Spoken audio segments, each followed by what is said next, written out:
பள்ளி விழுந்த சாப்பாட்டை நீங்கள் சாப்பிடுவீங்களா? ஆனால் இங்கே சாப்பிட்றாங்க.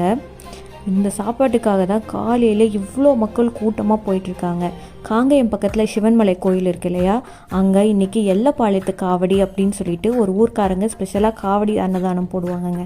அந்த அன்னதானத்தில் சிவன் வந்து பள்ளி ரூபத்தில், அதாவது சுக்குட்டி ரூபத்தில் வந்து அவங்களுக்கு அருள் கொடுக்குறாங்கிறது ஒரு நம்பிக்கை. எல்லா வருஷமும் இந்த சாப்பாடு செஞ்சு இந்த மாதிரி போட்டு வச்சுருப்பாங்கங்க. அப்போ வந்து பார்த்திங்கன்னா கண்டிப்பாக ஒரு பள்ளி வரும், ஒன்றோ ரெண்டோ அந்த மாதிரி பள்ளி வரும். அந்த பள்ளி வந்ததுக்கப்புறம் தான் சாமி வந்து நமக்கு அருள் கொடுத்துருக்காரு அப்படின்னு சொல்லிட்டு எல்லாத்துக்கும் அன்னதானம் கொடுப்பாங்க.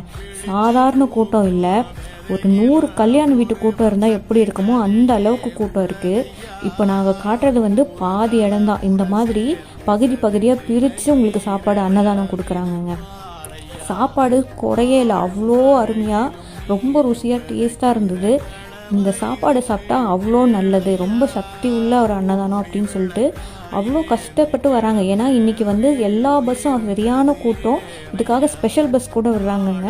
இந்த தைப்பூசம் திருவிழா அப்போது எல்லப்பாளையத்து காவடிக்காரங்க அன்னதானம் போடுறாங்க. கண்டிப்பாக எல்லோரும் சிவன்மலைக்கு வந்து சாமி கும்பிட்டு இந்த அன்னதானத்தை சாப்பிட்டுட்டு சந்தோஷமாக வீட்டுக்கு போகணும்.